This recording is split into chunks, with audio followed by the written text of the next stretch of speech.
Oh, hey. What's up? What's up? What's up?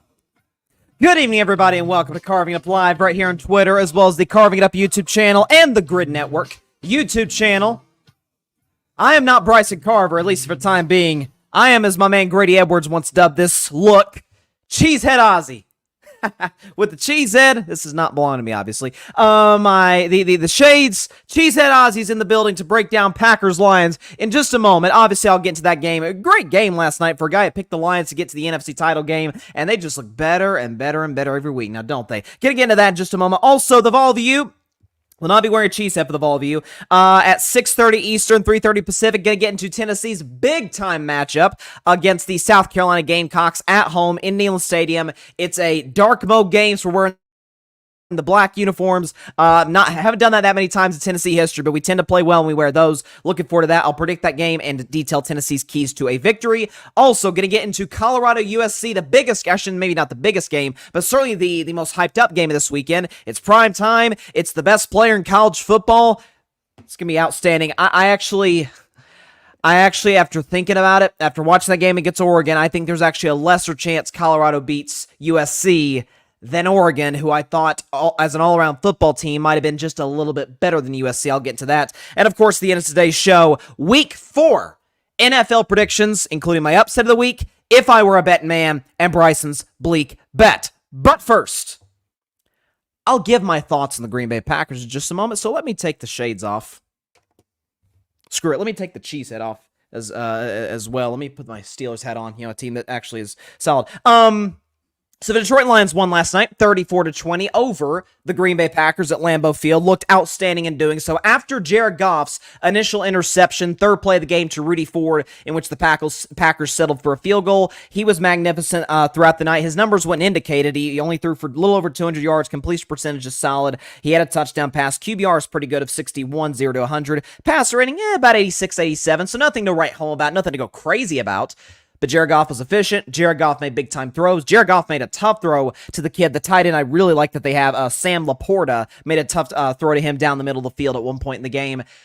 I remember after the first game of the season, just 3 weeks ago, and the funny thing is the Lions are actually going to end up playing 3 Thursday games this year because of the opening night game against the Chiefs last night and Thanksgiving Day, as they do annually. But what I thought was mind-boggling about Detroit after that win against Kansas City on opening Thursday night, is that the questions the next day, what is wrong with the Chiefs? Is Patrick Mahomes going backwards? Travis Kelce, Chris Jones need all these guys, and Andy Reid, what are you doing going forward? And their right tackles playing tight end, basically, in terms of where he's lined up and false starting everywhere.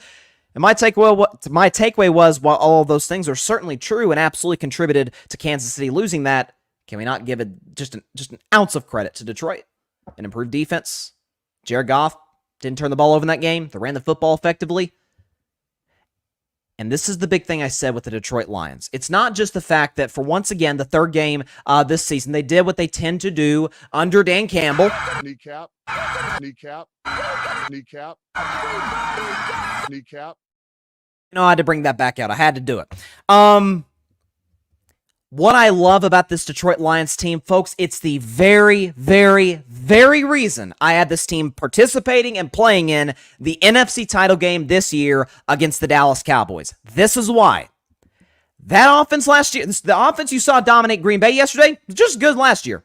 Just as good last year when they went 9-8. They got hot down the stretch. I think they went 8-2 in their last 10. Nearly made the playoffs. Came that close. The defense was atrocious. Pass defense, the whole bit. What have you seen for Detroit this year through the first 4 games? Absent the Seattle game, you get props. Seattle's an excellent offense, so that obviously factored in as well. But against Kansas City, against Atlanta, and now last night against the Green Bay Packers, who you would think might be humming to a certain degree offensively because of the big-time fourth quarter they had against the Saints. Again, more on Green Bay and more on Jordan Love in a few minutes. But it's the fact that Detroit, when their secondary isn't playing great, and there was a couple plays in that game, you saw Jordan Love is throwing to some wide open guys. Christian Watson and Romeo Doubs are just streaking wide open across the field. So the secondary is a bit of a concern if you're a Detroit Lions fan. It's their ability to rush the passer. How about Aiden Hutchinson? I saw this stat today. I saw the stats today. This is according to Pro Football Focus, okay? Aiden Hutchinson, if I could pull up the stat here. There it is. Of second-year defensive players, so guys that were drafted in 2022, second-year defenders, Aiden Hutchinson has 6 games of 6 or more pressures. Okay, 6 games where he's pressured the quarterback 6 or more times. The entire 2022 draft class has 5 combined. So this guy is making that big year 2 jump we thought he might. I remember saying before that 2022 draft, the Jags should have taken him instead of Trayvon Walker. I think the Jags, it's early, but might be regretting that decision to a certain degree, especially how they struggle to get to the quarterback at times. But Aiden Hutchinson's a monster. They got that great linebacker, Alex Anzalone, who made some big-time plays, helped with the tipped interception that Love threw in his own end zone. When he tipped the ball, making some big-time tackles out there. Brian Branch, who I'm thinking, oh my God, is he out for the season? God forbid, maybe an Achilles injury. Turns out it's just an ankle, and turns out he gets right back up and gets out in the field. Again, seems to be kind of the mindset of the Dan Campbell team. Not only that, and we talk about Amon-Ra St. Brown, we talk about Sam Laporta, Jared Goff throwing all over the field, Josh Reynolds. What Detroit can do, and again, I've always said running the football is not the difference between you winning or losing a Super Bowl. We have plenty of evidence of the last 4 years to show you just that. However, it certainly helps take the pressure off your quarterback. That's always been a general rule of football. How about David Montgomery? Last night, former Chicago Bear. Again, great move, Chicago, not bringing this guy back, right? 32 carries. That's unheard of. That's like Derrick Henry numbers. 32 carries for $121, nearly 4 yards a carry, 3 tuds.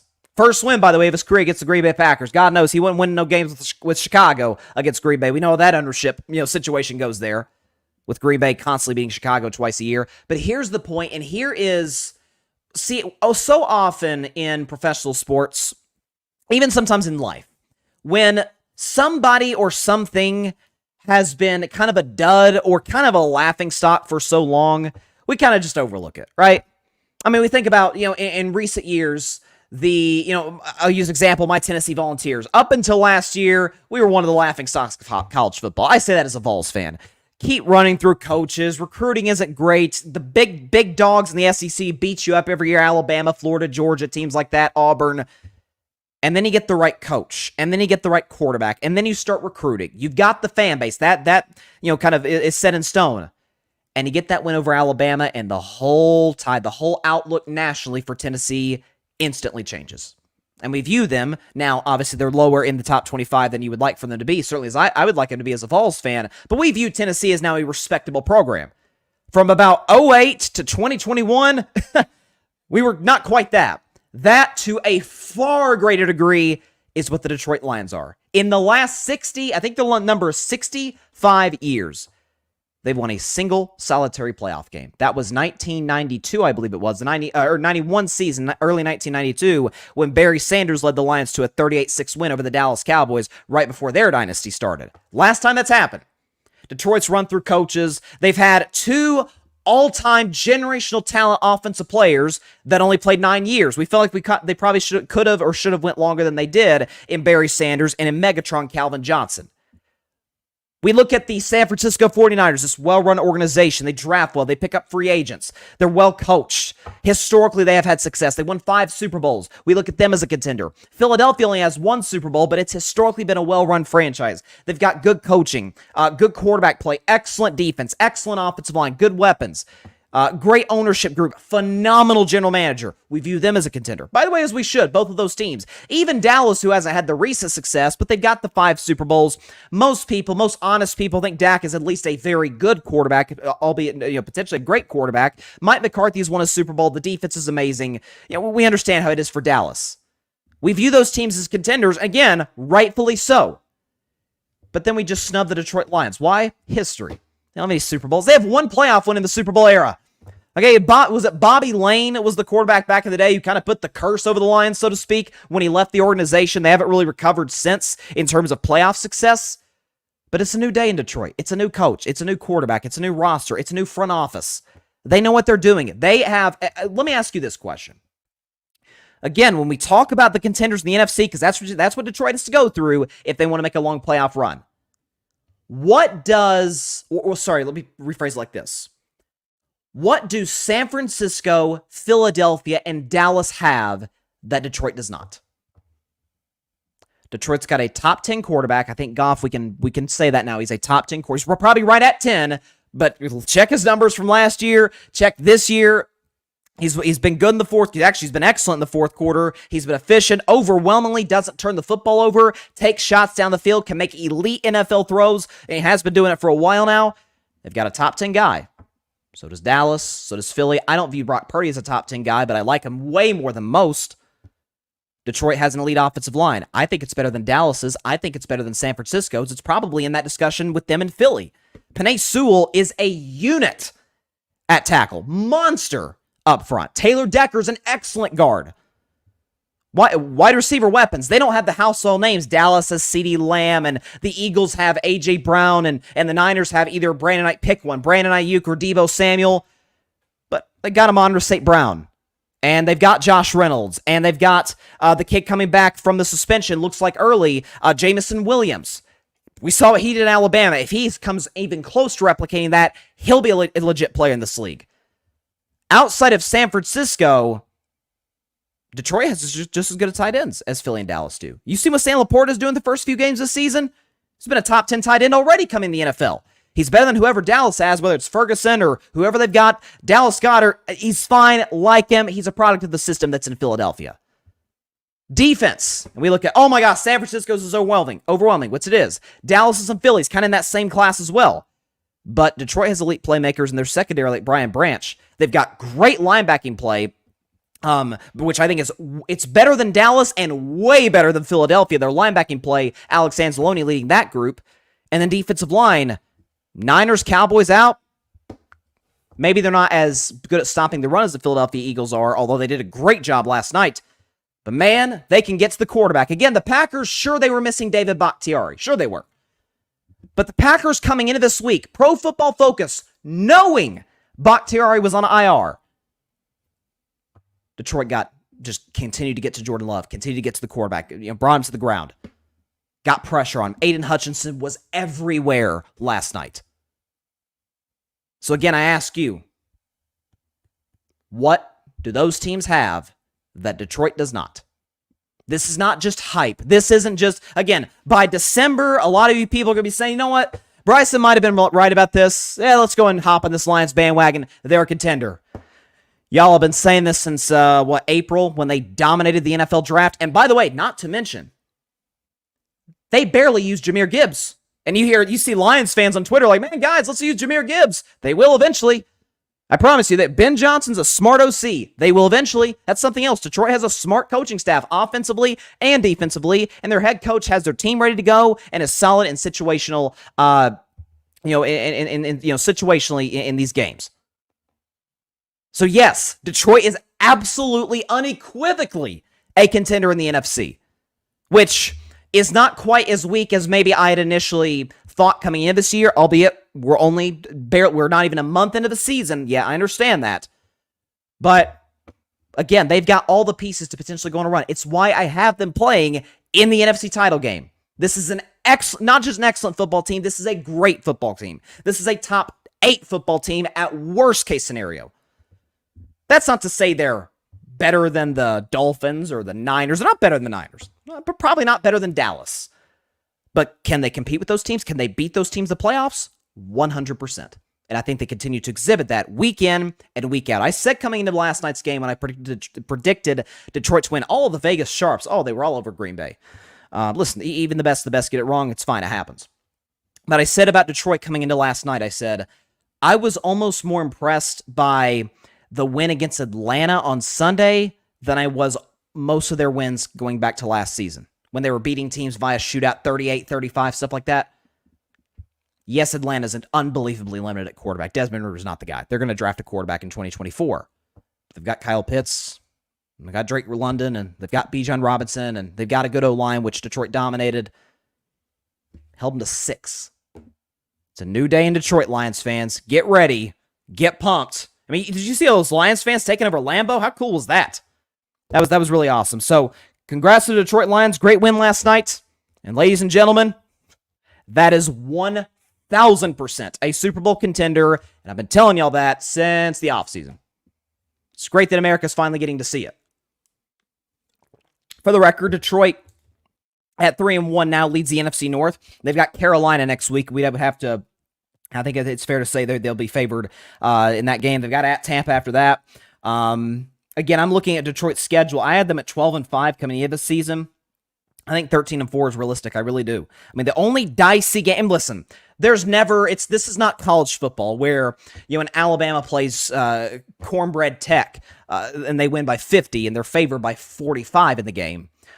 These are the game. There's no game in the NFL that's just a gimme. It doesn't exist. It's the best football players in the world. But the only games where I'm like, Detroit, I could absolutely see them losing that game. They've got at Baltimore on October 22nd. That's a tough one.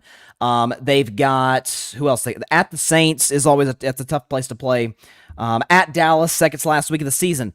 But, folks, I'm seeing a lot of Bears, Raiders. We don't really trust the Chargers, Broncos. I mean, a lot of Vikings at the end of the season. Vikings might be tanking for all we know by that point. A lot of winnable football games down the stretch for this Detroit Lions football team. You could argue that three of their toughest 5 games were played. They've already played them.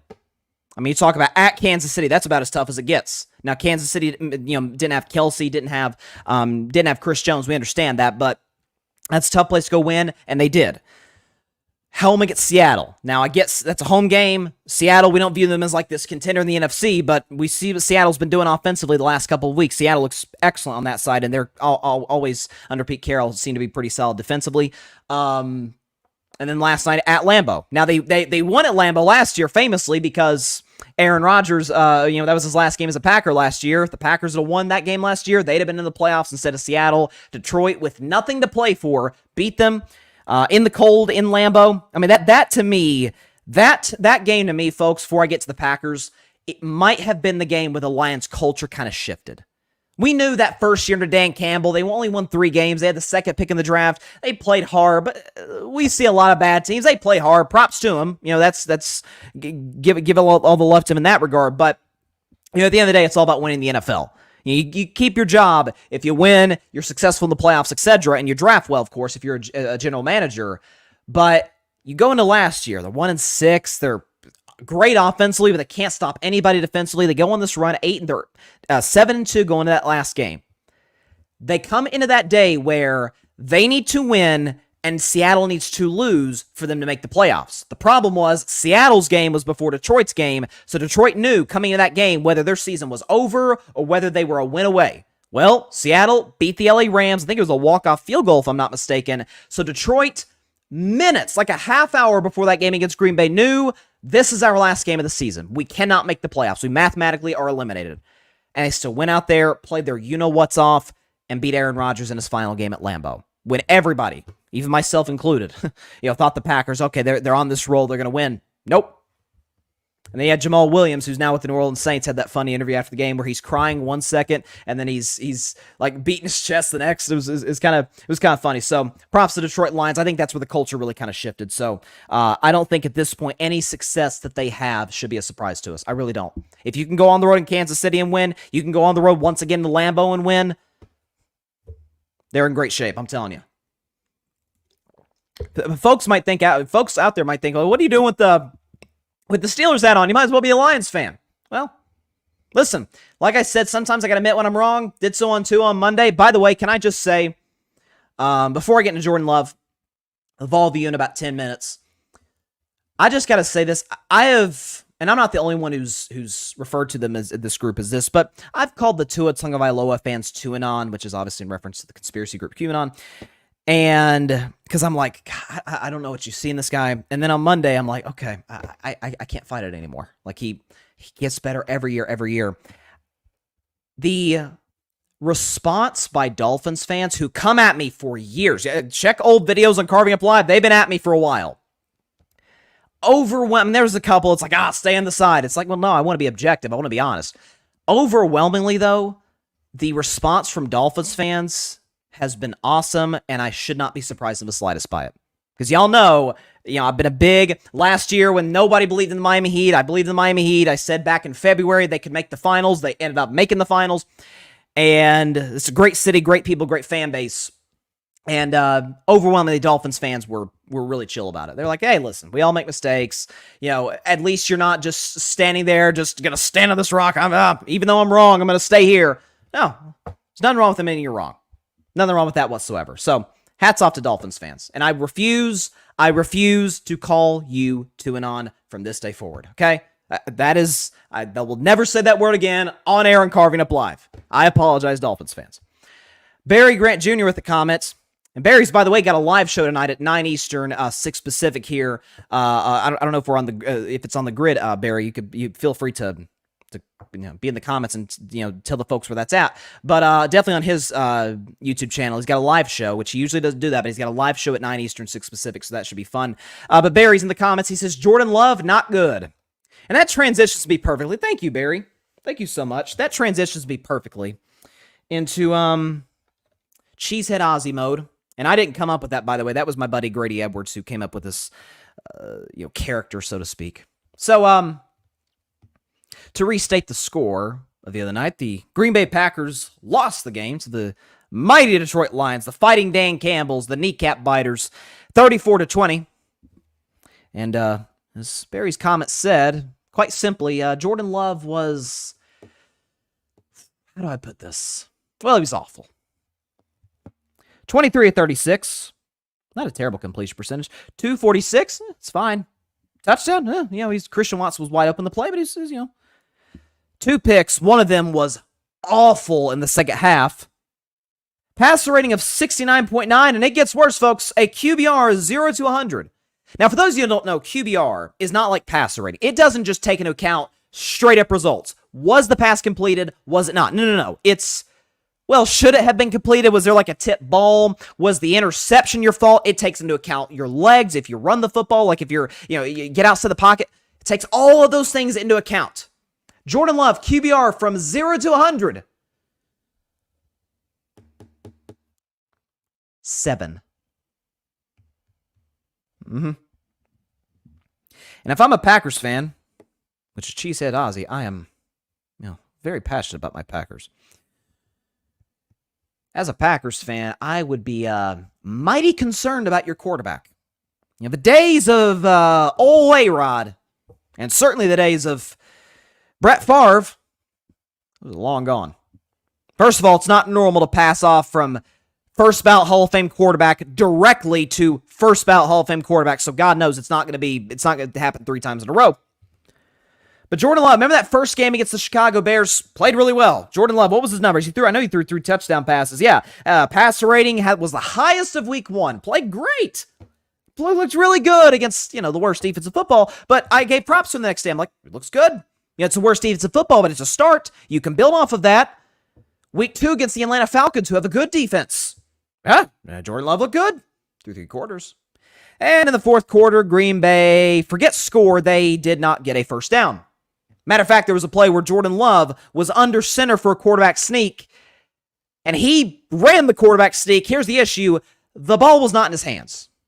And so it cost Green Bay an opportunity to first down. Week 3, a game in which the Packers won, came back from 17 down. Aaron Rodgers style. Remember that game against the Bears back in the day? Week 1, 2018. Aaron gets hurt, leads the Packers to victory still. They're down 17-0 to the Saints. And here comes Jordan Love. Here comes Jordan Love leading the comeback. They win the game on a game when he touched that pass to Romeo Doubs. Here's the thing. Derek Carr got hurt and missed the rest of the afternoon. The Saints do not lose that game if Carr's healthy. And number 2, Love was, he kind of pulled a Tim Tebow. He was terrible. Beyond terrible through 3 quarters of that game. Now, props to him for winning the game. We give him love for that, as we should. It's all about winning the NFL. Look good in the 4th quarter. It's nice to play a team that basically doesn't have an offense without their quarterback, but they won the game.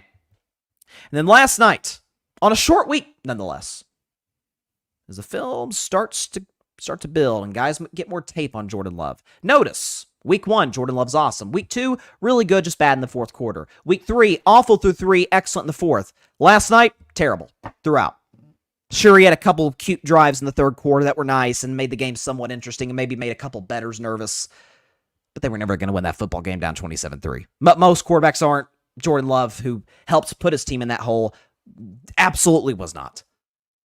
How many times in that game did you see Jordan Love either get outside the pocket or even stay in the pocket and look kind of gun shy?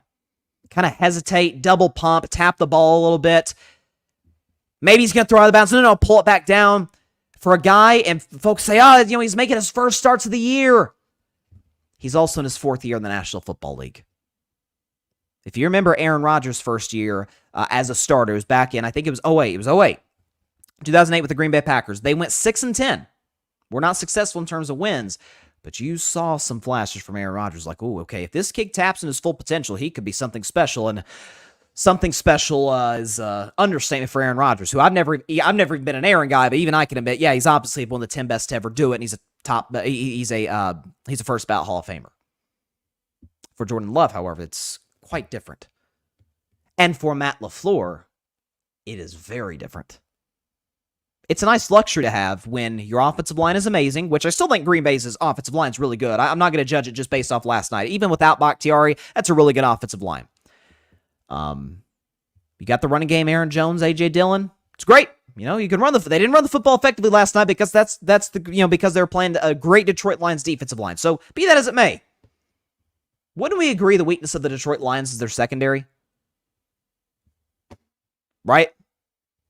And Love could not expose that aspect of the Lions defense. Interesting, I must say. A lot of his yards, if you notice, a lot of his yards in the second half came when Detroit's kind of playing a prevent defense. Okay, we're not going to give up the big play down the field, which they still did one play. We're not going to give up the big play down the field. We're not going to put ourselves in a position to get burned for Green Bay to get back in the game quickly. Again, sure, they cut it to 10. Did you, come on, even Packers fans, be honest with yourselves. Did you really think you were going to win that football game down 10 at that point? You knew Detroit was going to go back down the field just like they'd done all first half long, running the football right up the gut. Jared Goff making big-time throws. Was never a game. Not at any point. The second, your best opportunity to get to potentially have a shot to win that game is when you got the interception off. It was a bad throw by Jared Goff. It's the only bad throw of the night. Rudy Ford makes a great play on Jordan Love, or I'm sorry, on Jared Goff. You're down. Where were the Packers at on the field? Where were they at? They were at the Detroit 16. And they went exactly nowhere. No yards gained on that drive, settled for a field goal, and it was all downhill after that. So for Green Bay, and by the way, for the record, and this should be stated, the Packers road is not, well, it's not exactly a cakewalk from here. Next week, if we could pull up their schedule. Hold on. My phone's acting kind of slow on me. They've got at the Las Vegas Raiders. They should probably win that game, although that's Devontae Adams' first game against his old team. He'll want to make a point, so you never know. Packers at Broncos. Potentially interesting, potentially. I mean, for all the criticisms we have of Sean Payton, would we take Sean Payton or Matt LaFleur, who tends to be quite clueless in late game situations? Home against the Vikings. Should probably win that game. Home against the Rams. I don't know about that. At the Steelers. Heck no, they're not winning that game. Home against the Chargers. Look, as bad as Brandon Staley and that Chargers coaching staff is, Justin Herbert is miles better than Jordan Love. He'll find a way to win that game. Chargers aren't awful. They just got a bad coaching staff. At the Lions on Thanksgiving, and in front of the whole country to see, even more so because it's Thanksgiving, the first game. While you're getting your turkey ready, your casserole and all that, they're not winning that game. Home against Mahomes and the Chiefs, we'll start with no. At the Giants, probably win that game. Buccaneers, Carolina, I like Carolina more than most. At Minnesota, probably not. Home against the Bears, they always beat Chicago. So, just notice that, again, though, that every single week, Jordan Love looks worse and worse and worse and worse because coordinators have tape on him now. Week 1, I know Chicago's got a bad defense, but in Chicago's defense, they didn't really know what to make of Jordan Love. He has one start in his resume, the game against Kansas City 2 years ago when they put his poor mother up in the nosebleeds, which was messed up, by the way. And then the year after that, when Aaron Rodgers got hurt against the Eagles, he came in, looked fine. Again, Eagles didn't have any tape on him either. It's a whole different ball game when the other coordinators know what you're going to do, prepare for you. That's when it changes. So, knock yourself out, Packers fans. Knock yourself out, cheeseheads out there. Your stadium was taken over after all by Lions fans. So, did you notice too? And then we'll move on to the Vol View. Did you notice too that the old Philadelphia-style Boo Birds were in full flight? Full throat in Green Bay, Wisconsin. Again, not quite as bad as it would be in Philadelphia. Again, you drop a pass, they boo you in Philadelphia. You can play awesome through 3.5 quarters. You drop one pass, the fourth, they boo you. Boo you off the field. But did you notice when that first half was over, if Jordan Love made a bad throw or something like that, or Jordan Love made a mistake in the pocket or outside the pocket, notice the boos started to get louder and louder and come with greater regularity. I'm going to stand on what I said before the year. Green Bay, get ready for a good old-fashioned, well, not good old-fashioned because it's now a 17-game season. That's only been the case for a few years, but get ready for let's put it this way, a good old-fashioned 6-win season. Jordan Love is not the guy. Frankly, neither is Matt LaFleur. Both need to be replaced by season's end. The good news, though, Packers fans, you have a history with great quarterbacks, and there's a slew of them coming out of college next year. You're not going to be bad enough to get Caleb Williams or Drake May, but could you get Penix Jr. from Washington State? Could you maybe sneak in there and get a Riley from Duke? Maybe. But until then, you're unfortunately going to have to deal with Jordan Love. I'm sorry, Packers fans. It's just not working out for you. I'm sorry. It's just not working out for you. It's okay. Put the cheese head aside. Let's put the winning team let's put the hat back on. Go Steelers. Real quick, so the comment from Barry, I was asking him earlier about his live stream. He said, okay, live show will be dual streamed on the grid as well, weather permitting, because New York is underwater. Yeah, I saw that. The weather in New York seems to be kind of dicey. Seems like it's really been that way a lot of the East Coast recently. I know there was that stretch. Obviously, had the tropical storms last week, but gosh, was it a few weeks ago where it seemed like it was just raining everywhere in the East Coast, like constantly. Where I'm at in Tennessee, it was just raining every day. So it's definitely been funky. It's definitely been funky weather out on the East Coast for sure. Okay, so like I said, let me get the speaker out of here. Get the speaker out of here. I don't want to waste the battery of this thing. It's a good speaker. Playing Go Pack Go earlier in the show. So again, we like talking about winning brands and winning organizations and winning programs in this sense. So, once again, we debuted this segment to start the college football season every Friday at 6:30 Eastern, 3:30 Pacific time, live on Carving It Up Live. It is time once again for the Vol View. Give me my music, and here we go.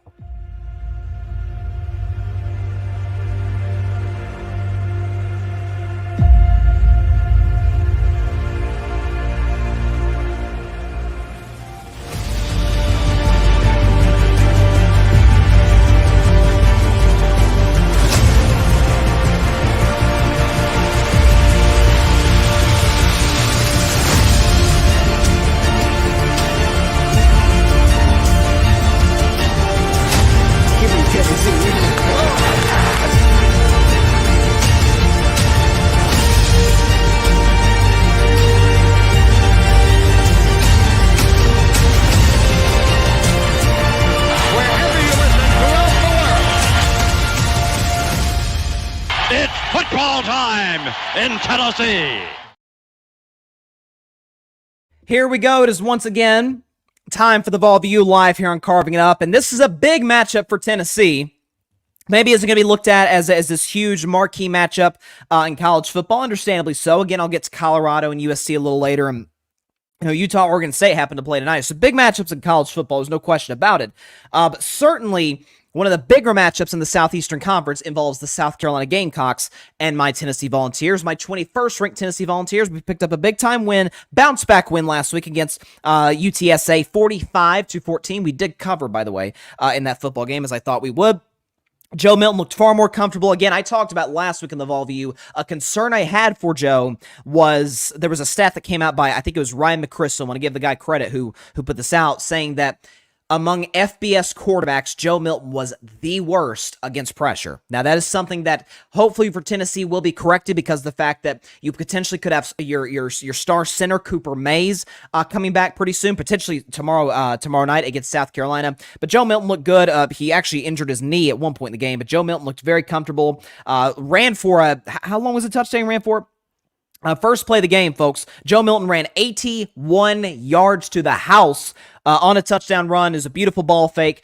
There's actually a call out there. Tennessee, for the first time ever, we had a Spanish broadcast, a radio broadcast for the game, and the Spanish call of the Joe Milton touchdown is, you have to Google it. It is awesome. Most Spanish broadcasts, for big plays in sports are, but this one was outstanding because it involved, my Vols. But listen, running game was good.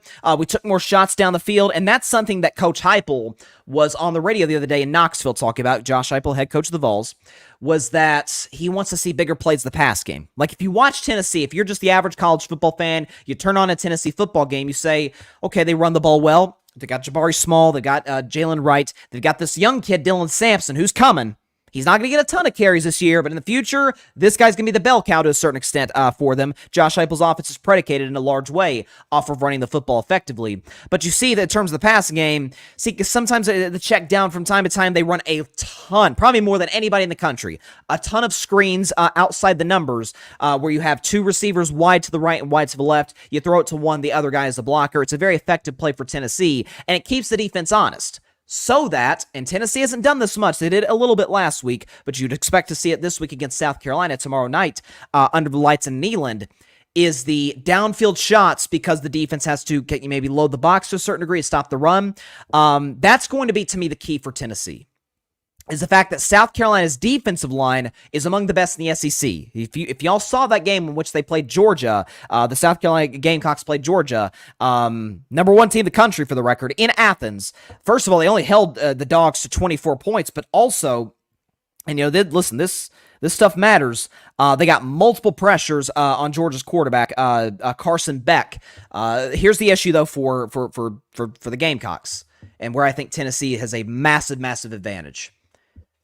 South Carolina's offensive line may just be the worst in the Southeastern Conference. It is awful. And a big reason for that is injuries. They've missed a lot of guys this year due to injuries. Tennessee's defensive lines, on the other hand, is among the best. They get to the quarterback. If Tennessee, defensively, the game plan is, if they can get pressure with 4 consistently on Spencer Rattler, great position to win this football game.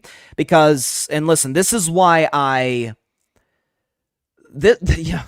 remember where I was last year, and certainly, doing the show the Monday after this happened, when my Vols were 9-1, only loss was to Georgia on the road. There's no shame in that. A lot of people lose to Georgia, okay? Only loss is at Georgia, in Athens. You're in a great position. I attended the next game. We beat the brakes off Missouri. Hendon Hooker's last game is a Vol in Neyland. And the next week, you got unranked little old South Carolina, who can't score offensively, who can't generate anything in the passing game. And all the Gamecocks did was drop 60 on our heads. Kind of pull like a mini Miami Dolphins to a certain extent. We rushed 4 in the first half, couldn't get pressure, and Spencer Rattler had all the time in the world throwing to wide open receivers because the coverage broke down. Second half, we brought the blitz, but then he had one-on-one man-to-man coverage, and Spencer Rattler was just burning us every time with that. And Spencer Rattler's a guy, for you Oklahoma fans out there, I think my guy Parnell here at the Grid Network, if I'm not mistaken, I think Parnell's an Oklahoma fan, so he'd remember as much as anybody, Spencer Rattler was the guy at the University of Oklahoma Sooners, right? He's the guy, I remember there's a point in time in which he was the Heisman favorite under Lincoln Riley, and then you remember that game, the Red River rivalry, one of the biggest rivalries in college football, Oklahoma-Texas in the Cotton Bowl. And Spencer Rattler plays poorly, and you want to know who he's replaced by? Maybe you've heard the name before. Kid by the name of Caleb Williams, who's now the head and shoulders Heisman front runner, and certainly is going to be the number 1 pick in the 2024 draft. A remarkable talent. And so Spencer Rattler transferred to South Carolina. There was concerns about whether he could bounce back there. South Carolina ended the year hot, to their credit, with one of those wins coming against my Vols. But when all that's said and done, this, maybe more than any game on Tennessee's schedule, even more than Georgia, because Georgia, that's the back-to-back national champions. That's the measuring stick game. Tennessee doesn't play them until the second to last week of the year in November. This game, more than any other, is the revenge game.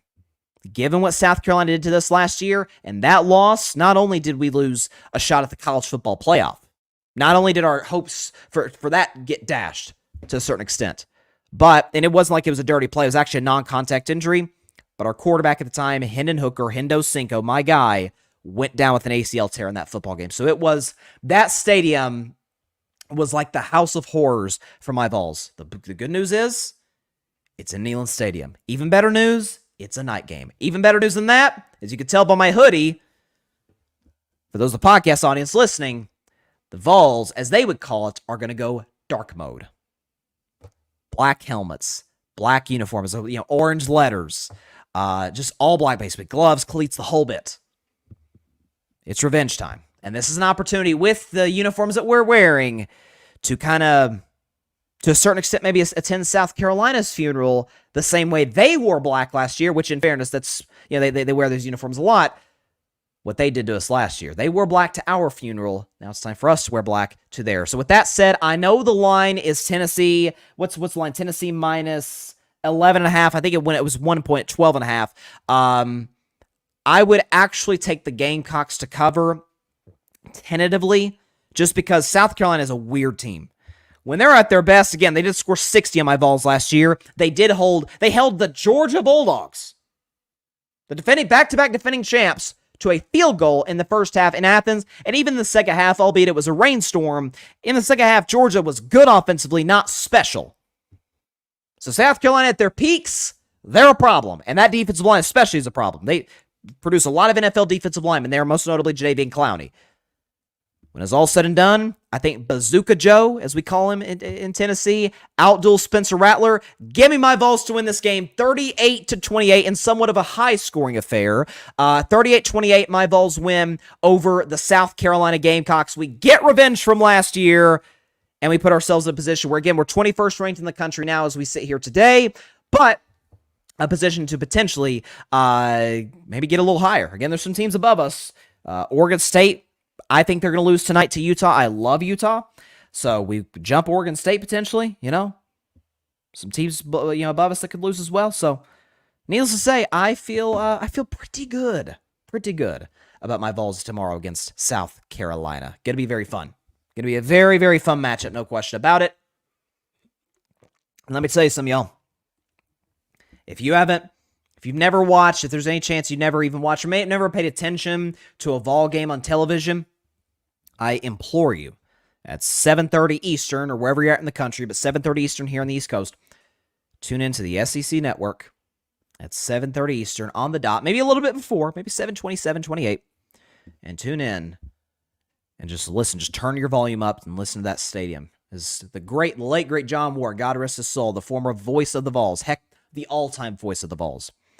He would say, as the T opened in Knoxville at Neyland Stadium, because the Vols run through a T, the power T, and they come out of their locker room, and they show, like they show on the Jumbotron, they show the team about to run through the T, and slowly the UT band, probably the Southland Marching Band, begins to open, and as John Moore would say, and the crowd begins to roar and roar and roar. It just gets louder, and the anticipation builds. If you've never seen it before, first of all, to experience it in person is goosebumps.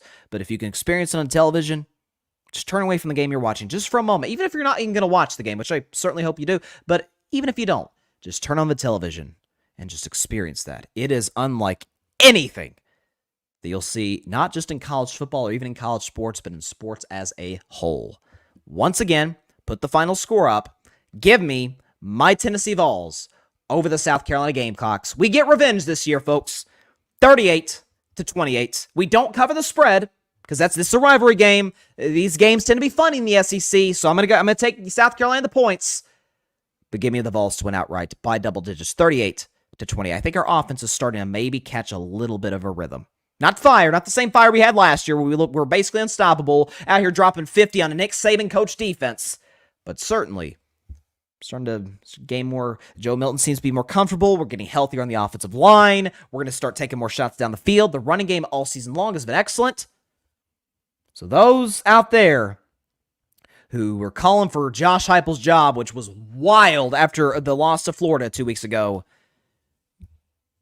Shut up.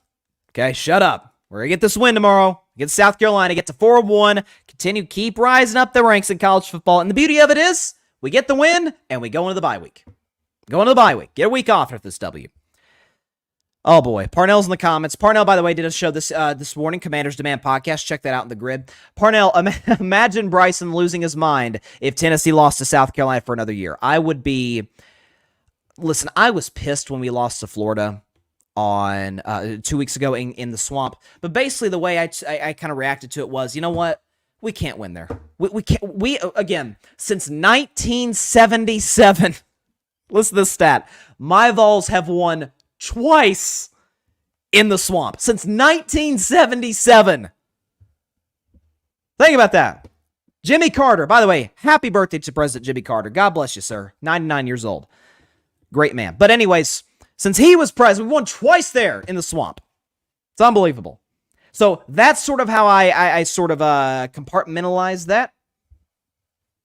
Also, the fact that I'm looking at the top of the SEC, the Georgias of the world, the Alabamas of the world, the LSUs of the world, I'm like, you know, everybody looks kind of vulnerable. And that's kind of, and then we'll move on from the Vol view. That's kind of my takeaway thus far in this early college football season is that name the team. Like a lot of people love Washington right now, and rightfully so. Washington looks great. I love Penix Jr. there. Name the team in college football that looks great. That looks, okay, that's the favorite. Georgia hasn't. USC hasn't. Michigan hasn't. I think I had Michigan winning the national championship before the year. Ohio State hasn't. I mean, none of the... Texas had that win against Alabama, but props to them, because that's a tough place to win. But Alabama can't score points. So who, among the elite of the elite in college football, who looks elite? We haven't seen it yet. Now it's a young season. Somebody will separate, I assume. But I think this is what you're going to start to see with NIL, with the transfer portal, is there will be more college football far more than pro sports needs parity.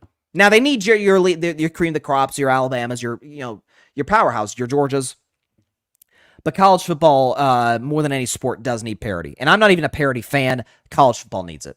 Okay, we got some comments from my man, fellow Vols fan, and Grid Network star Darian Hopkins. He says, hashtag beat South Carolina, hashtag go Vols. He says Notre Dame looks okay. Listen, they look good.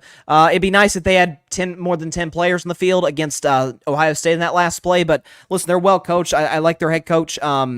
Sam Hartman's a solid quarterback. And I really did think they were going to beat Ohio State, so I was wrong on that one. But yeah, Darian, by the way, folks, again, check out, I mentioned Barry. He's commented. He's got a live show tonight. Parnell did a live show earlier today, Commanders Demand. It's a Washington Commanders podcast. Check that out. And Darian Hopkins has a new Raiders podcast, Raiders Roundup. I think that's the name of the show, if I'm correct, Darian. Raiders Nation Roundup is Raiders Roundup, Raiders Nation Roundup here on the Grid Network. He's also got the Darian Hopkins Sports Show, in which he very often for big primetime marquee games will live stream his reaction to the action. Didn't mean for that to rhyme, but you get what I'm saying. And it's gotten unbelievable numbers on YouTube. People love tuning into that stuff. So he's done a great job. He's been an awesome addition to the Grid. So yeah, definitely shout out to Darian. And again, of course, I love the fact he's a Vols fan. Love it. All right, so once again, we got another comment here. Let's see. I think it's Darian. Okay, yeah, thank you very much, Darian. Darian says the Raider Nation Roundup podcast. Okay, so everybody check that out. Raider Nation Roundup podcast on the Grid Network. He just debuted it the other day, so definitely check that out. And my Steelers hat is over there. I'm about to grab it in just a second for the quick break. But go Steelers, Darian. You're my guy. We unite wholeheartedly in Tennessee, but great win by my Steelers over over your Raiders. Should be an interesting game for Vegas. I'll predict Week 5 in just a moment. But once again, that is the Vol View for this week. Very excited about tomorrow against South Carolina. 38-28 Vols. We'll see you next week for the Vol View for the bye week. Until then, this is Bryson Carver for the Vol View, signing off.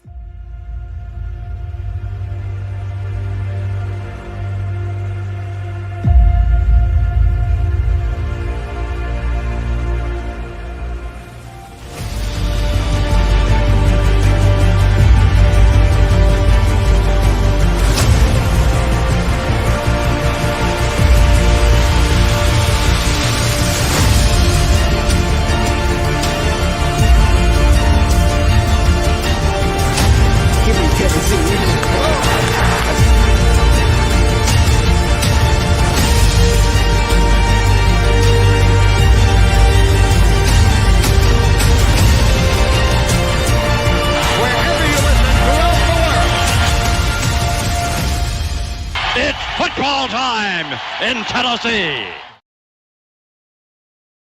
Voice of John Ward, folks, never gets old, especially if you're a Vols fan. All right, another college football topic, and it seems like it's kind of become a staple of Carving Up Live. It's become a staple of a lot of people's shows, but specifically for my show, the fourth segment of the show is, on Fridays at least, after the Vol View, I tend to be talking about, let me straighten up that hat there. I tend to be talking about the Colorado Buffaloes, because it's primetime Deion Sanders, the notoriety and the recognition that he has brought there. Can I just say, too, because I want to pull this stat up because it is unbelievable. I hope I have this saved on my phone because it was pretty awesome. Hang on. About Deion Sanders and the growth that he has brought to Colorado and the certain new eyes that have started watching the sport. I can't find the post. I don't know. See if I can find it here. Hang on, because I want to have the numbers to back it up, but the amount of the black viewership of college football has skyrocketed since Deion Sanders became the head coach at Colorado. I want to find it. I think it's up like 77%, which is incredible.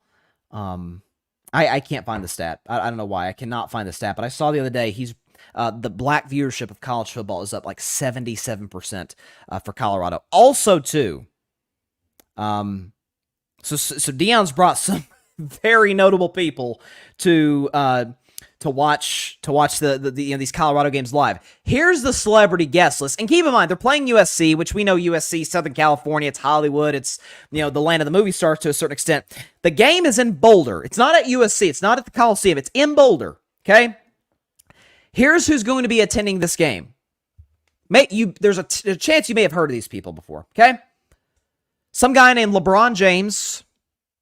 Other people named Matthew McConaughey. All right. Jay-Z, Lil Wayne, Will Ferrell, Snoop Dogg, DJ Khaled.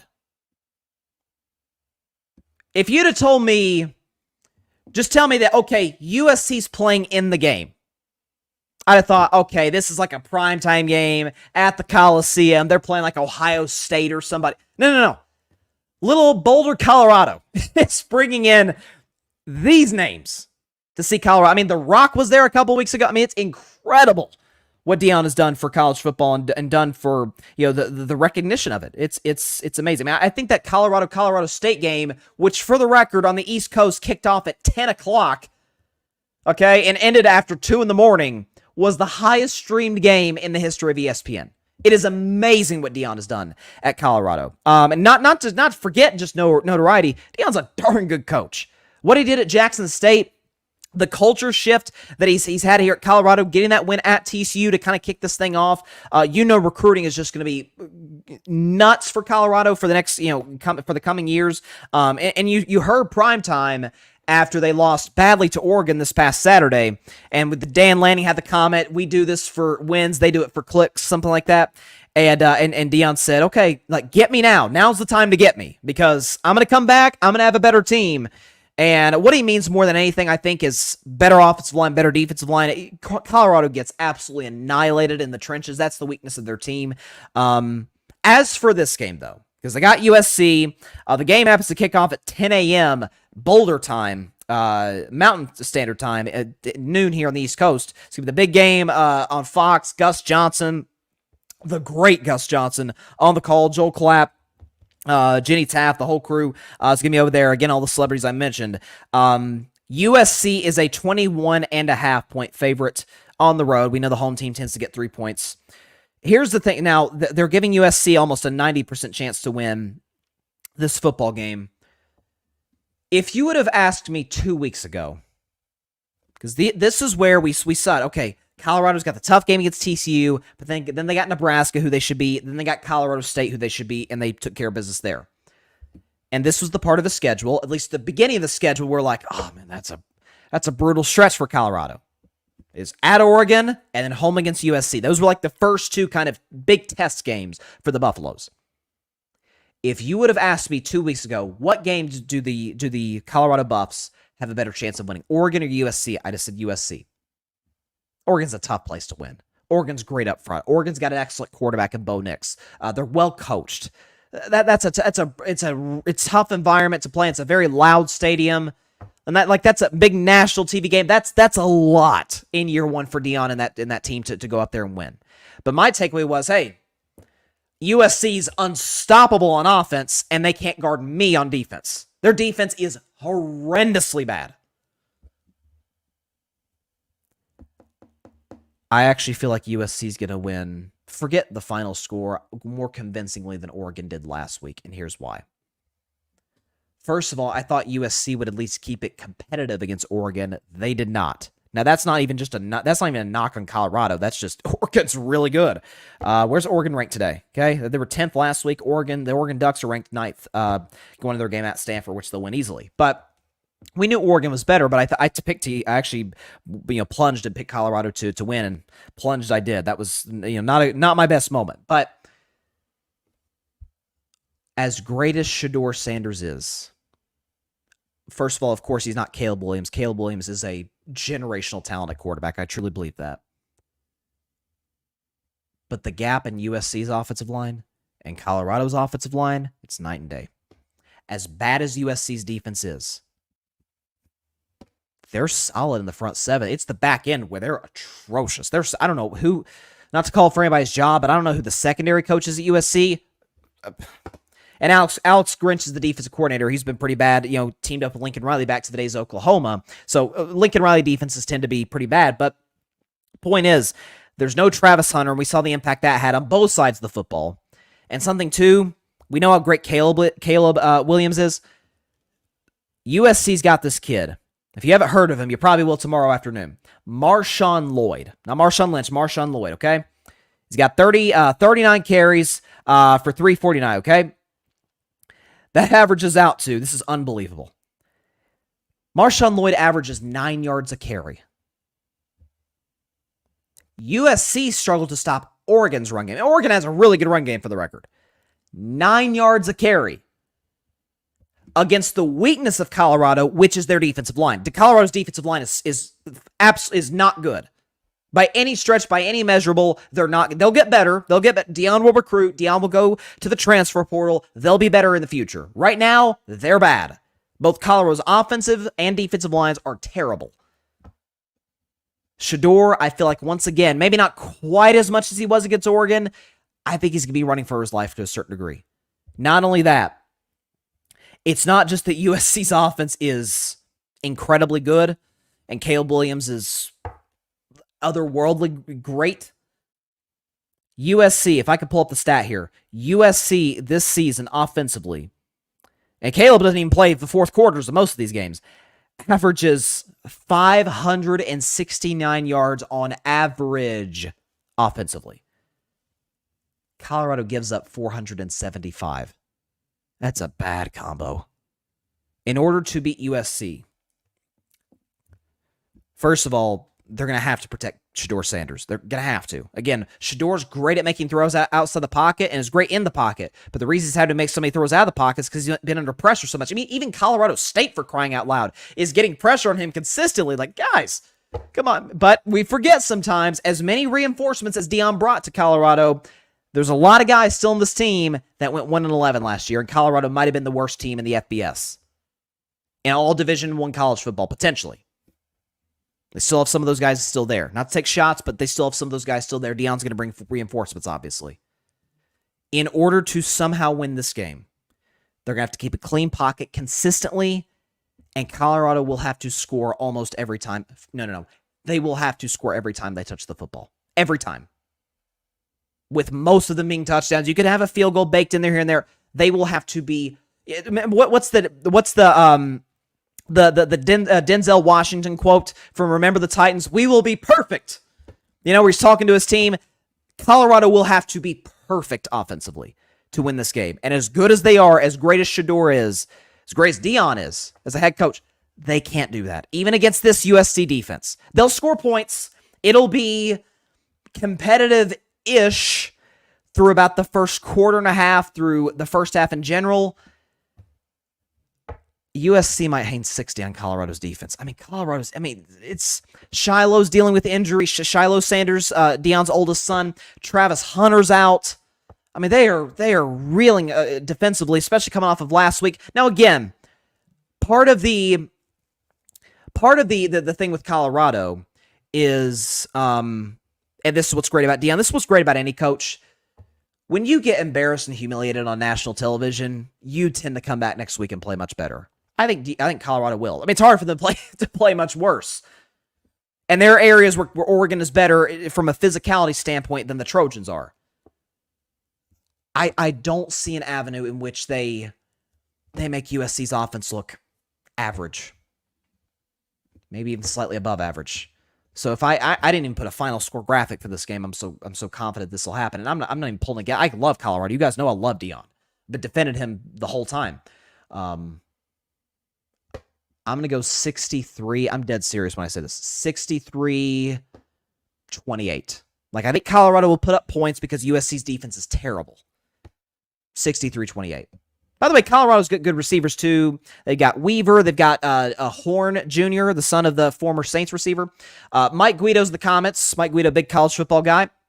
And by the way, won the 8 o'clock spot. Co-founder of the Grid Network, won the 8 o'clock spot on Tuesday, this past Tuesday. Mike says, as good as Deion is, Lincoln Riley is better. He is. He's proven more. He is the best offensive coach of this generation. There's no question about it. You consider the success that Baker Mayfield and Kyler Murray had there. Both were the first pick in the draft. You've got Jalen Hurts with success. I mean, Jalen Hurts, did we not kind of write him off for dead as a college football quarterback? Here comes Lincoln Riley, kind of revitalizes Jalen Hurts' career, helps him mechanically. Look what Jalen Hurts is doing in the NFL now. Like, the guy is the quarterback whisperer. Like, if you are teamed up with this guy and you are not successful, it's your fault. It's not Lincoln's. So and Deion is spectacular. I think Deion's an excellent coach, but yes, Lincoln has proven more. He's got to get those defenses fixed, though, if USC wants to contend for any national titles. I'll tell you what, though, how good is the Pac-12? I mean, like I've said this for the last few weeks. The Pac-12, this is really their last year of real, true, relevance. They're going out on a bang, man. Here's the ranked teams I got, okay? Washington, USC, Oregon, Utah. By the way, they're ranked in that order in a row from 7 to 10. They've also got Washington State. They got Oregon State. Okay, that's 6 ranked teams. By the way, I still like UCLA. I do. I can't. Maybe it's just me kind of liking Chip Kelly, having a soft spot for him and what he did at Oregon. I think he was an excellent coach at Oregon.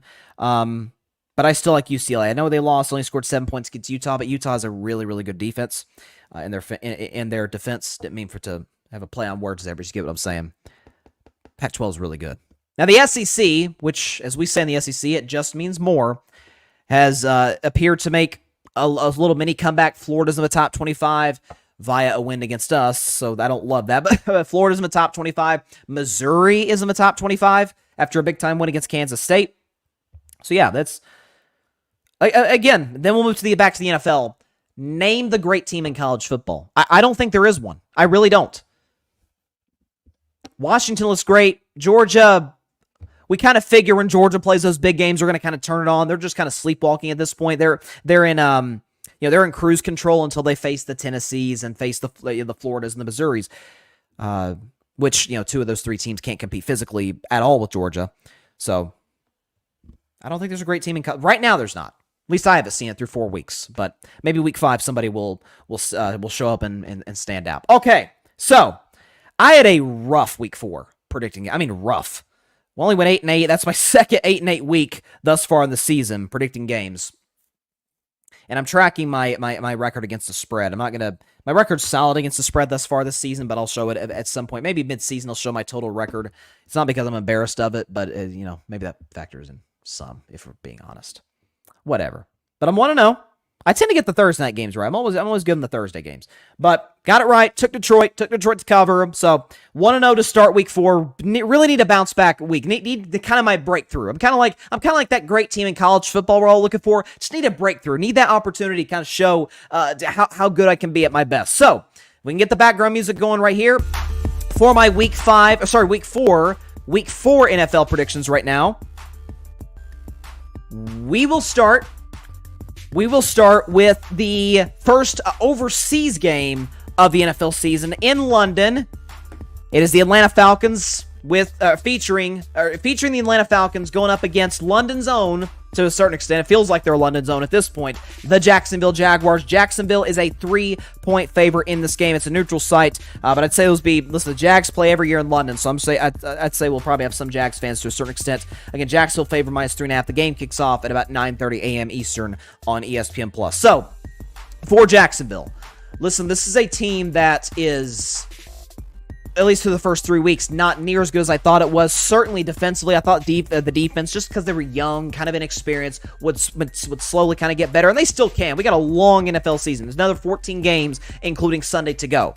However, offensively, I'm here. Now, I'll tell you, I did not realize until he started playing poorly, or not even that he started playing poorly, I apologize, that the team started playing poorly to start this year, that there were so many Trevor Lawrence haters out there. Would you imagine this? That despite the 1-2 start, despite Trevor Lawrence's numbers not being quite what I thought they'd be, in that I predicted him to be the MVP before the year, still think that's, potentially in the cards if he bounces back. Long season to go.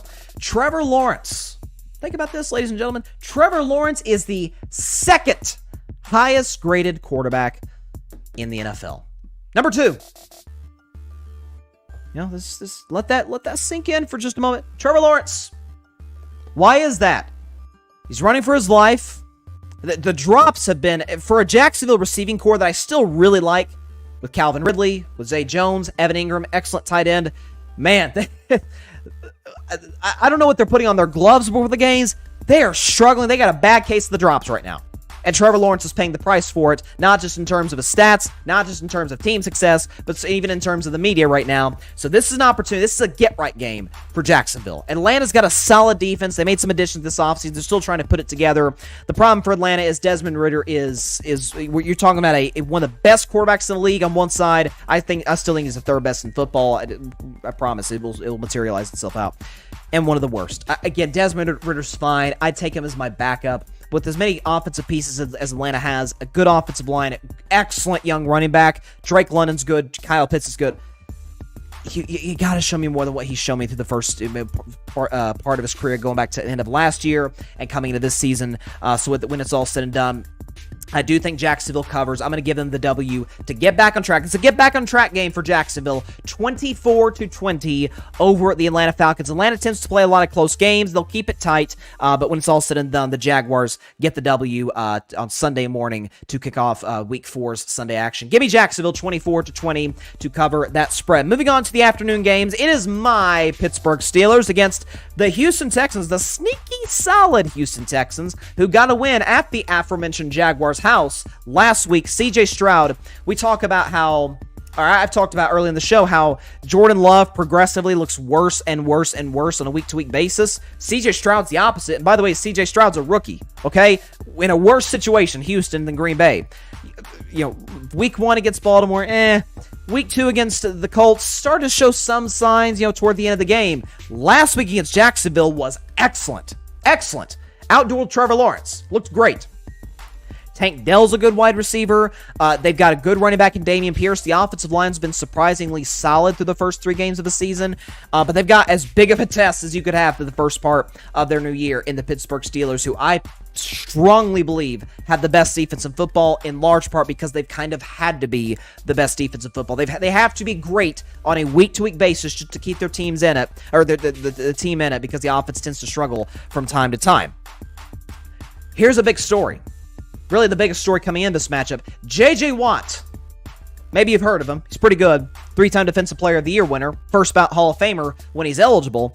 J.J. Watt's going to get his old number 99 retired in Houston at NRG Stadium. And his little brother, T.J. Watt's going to be in the house. For all I know, I don't know if the jersey retirement will happen at halftime before the game. Maybe T.J. Watt's there. I don't know.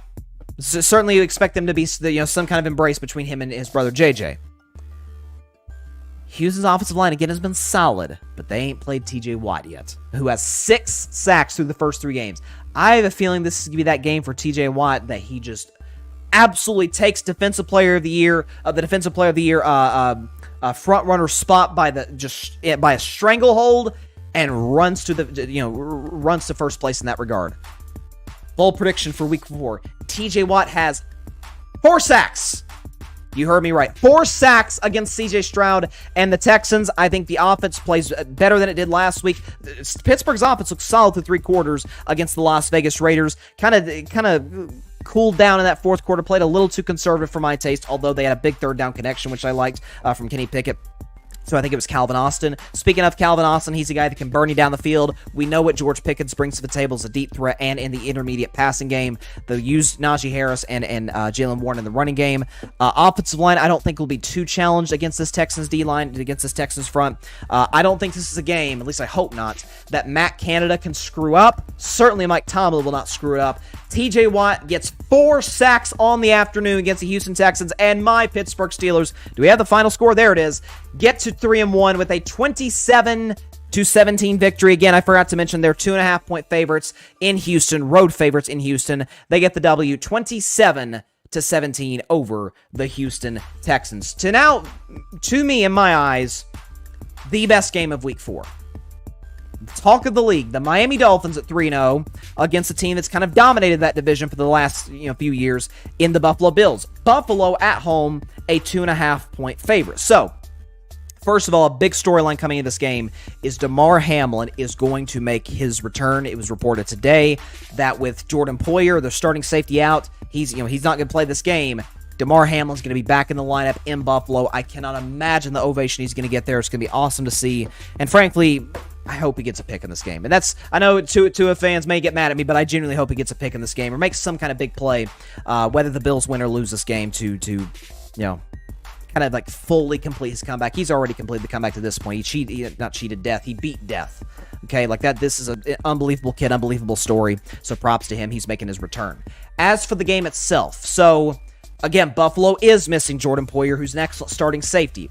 Buffalo's also missing Von Miller, although they haven't really missed him through the first 3 games of the season because they're second in the NFL in sacks.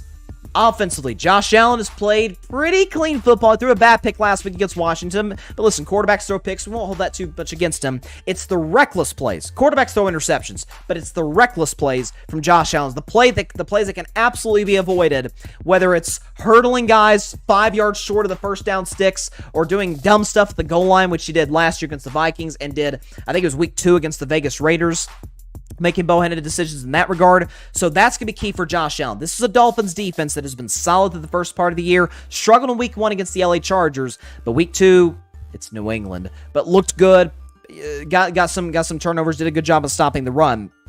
This could be their biggest test. Buffalo's looked good the last couple weeks offensively, 30-plus scored in both. For Miami, though, and I think this is going to be the key.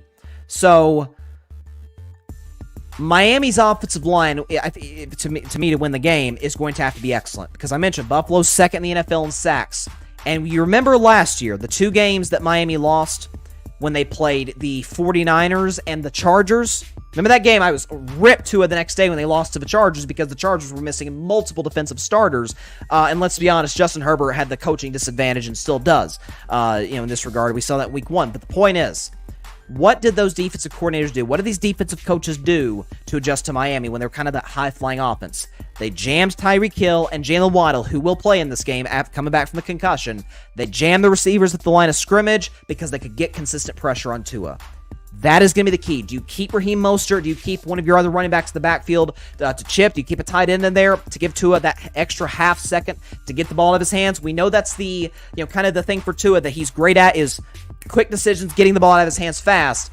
He's going to have to in this game. This is going to be a game that I think I'm going to go and put up the final score if we have it here. Yeah, Miami Dolphins, I think, win this game, take the Dolphins and the points, and to win outright 30-23. This can be a game where it's kind of a methodical day offensively for Miami. It's going to look nothing, this goes without saying, this is going to look nothing like that game against the Denver Broncos in which they scored 70, which is almost unprecedented, where it's a bunch of big plays down the field, high-flying. It's going to be a bunch of methodical drives. I think Josh Allen, I love Josh Allen. At least I want to so bad, and I like him as a guy. But Josh Allen won't be able to help himself. He'll have a couple of bad turnovers, put Miami in a short field. Dolphins win this game 30-23 over the Buffalo Bills. My man Philip Chenault in the comments. What's up, Philip? He says, I've got the Bills winning against the Dolphins. I feel like this is going to be a shootout like last year. The Bills are a more rounded team. Interesting. With their defense and offense, Bills get it done 34-31. That is certainly a shootout. That'd be a very exciting football game. And of course, there's an avenue for Buffalo to win if they can get pressure on Tua. That, to me, is the key for the Bills to win this game. But it's all going to come down Miami's offensive line, which has been excellent through the first part of this year, against Buffalo's defensive line, which has also been excellent to start this NFL season. Miami wins over Buffalo, in my view, 30-23. So take the Dolphins and the points. It is now time. Let me pull up the graphic here. Here we go. It's time for Bryson's Bleak Bet. This is a very deserving game of that. They should have. I saw a memes account, an NFL meme account, say we should flex this game to 3 in the morning so that nobody has to watch this terrible football. It's the Denver Broncos at 0-3 against the Chicago Bears, also at 0-3. Denver as a 3.5-point road favorite in Soldier Field. So I'm going to have this is not as bold of a prediction as TJ Watt getting 4 sacks on Sunday, but it's relatively bold.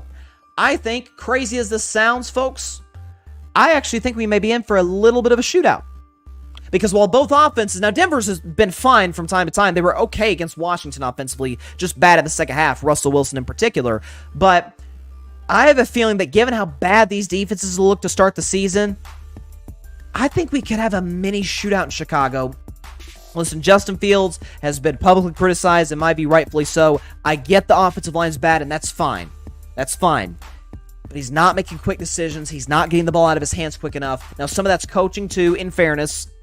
And I criticize Matt Canada with Kenny Pickett in week 1 for running a bunch of long developing plays where Kenny Pickett's having to stand there in the pocket. Niners are collapsing on him. I think this is an opportunity here for the Chicago Bears to do something kind of opposite of that. Denver's pass rush is not good. Denver's secondary this year, and I love Surtain. Denver's secondary has been atrocious through the first 3 games of the season. Every quarterback they played, even Jimmy Garoppolo. And you guys know I'm not a Garoppolo guy. Even Jimmy Garoppolo looks half decent against this defense. Okay, in week 1. So, now I think Justin Fields plays fine. Nothing crazy. Nothing like what maybe some, including myself, expected coming into this season. As for Russell Wilson, the Broncos, they were the embarrassment in the NFL, not just getting beat by 50, but giving up 70 to the Dolphins. I think this is an opportunity for Sean Payton. And this is kind of this isn't like a do or die for his job type of situation here. But this is we may look back in January as the who lost this game for Caleb Williams game to a certain extent. I think it will be the Chicago Bears who lose. Give me the Broncos in kind of somewhat of a shootout because both defenses are awful and both offenses are capable. Russell's obviously the better quarterback and has been fine through the start of this year. He'll just need to be better in the fourth quarter. Broncos win 31-27. They do cover the 3.5-point spread. Give me the Denver Broncos 31-27 over the Cleveland Browns. It is now time for my favorite segment in the NFL every single week on Carving Up Live. It's time for Bettin Man. I were a betting man. I'm taking me a good old look at an AFC North divisional matchup. It's the Baltimore Ravens, and it is the Cleveland Browns. Cleveland is a 1.5-point favorite in this game, so by the skin of their teeth, close to a pick 'em. I think this has a Baltimore win written all over it, and here's why. So the Ravens, again, there's one thing getting humiliated, which the Broncos did. I was talking about Colorado got humiliated by Oregon. They'll play better this week, albeit they'll lose to USC.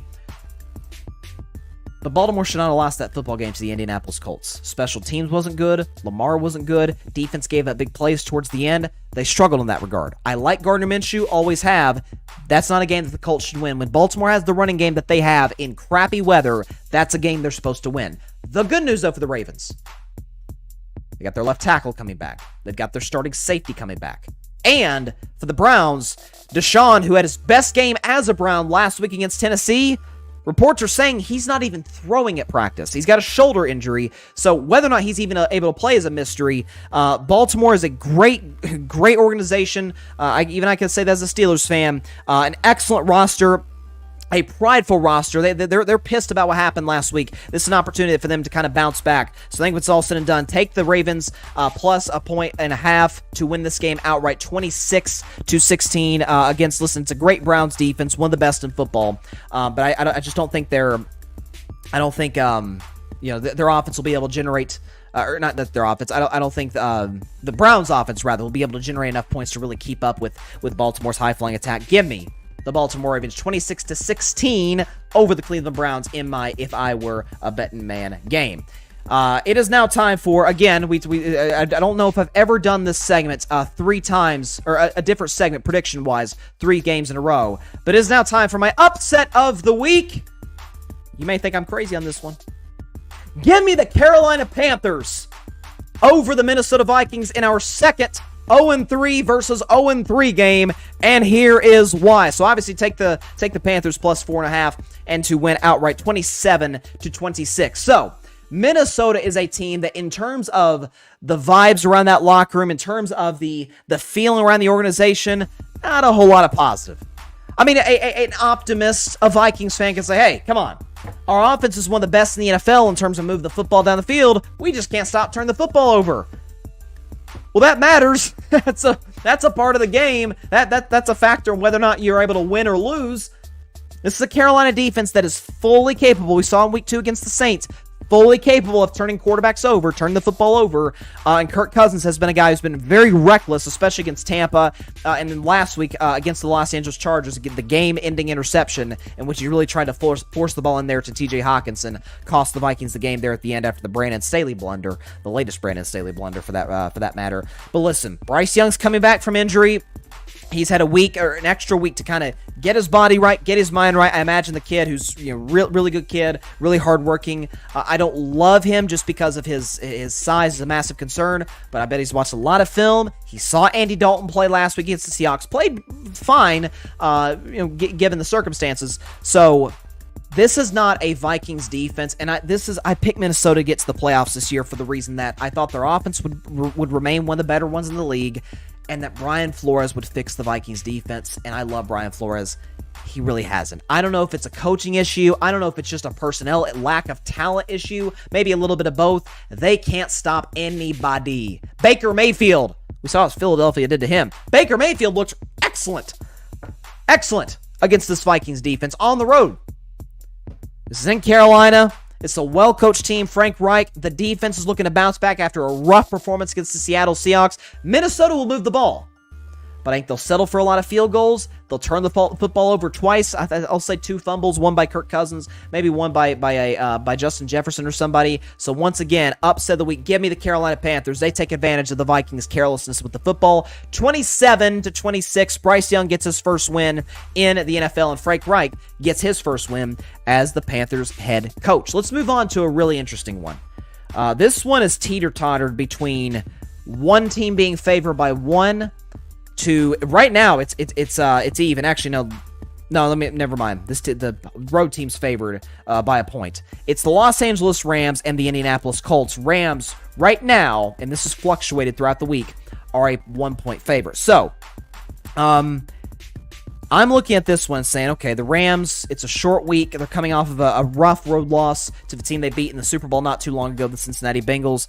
What was just odd about Los Angeles is they'd run the football so effectively, and with a struggling Matt Stafford and a struggling receiving core, and frankly a struggling pass-blocking offensive line, they totally went away from it. It was very strange.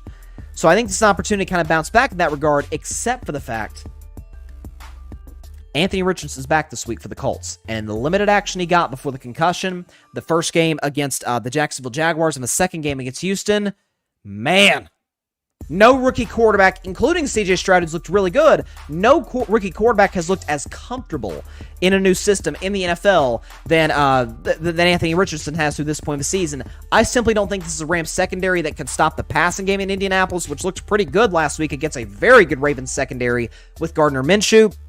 I think they'll expose the Rams in the running game with Anthony Richardson. I think this is going to be the Week 5 discussion, so starting on Monday, is going to be centered around, hey, Indianapolis may be a little bit better than we think. Give me the Colts pretty easily.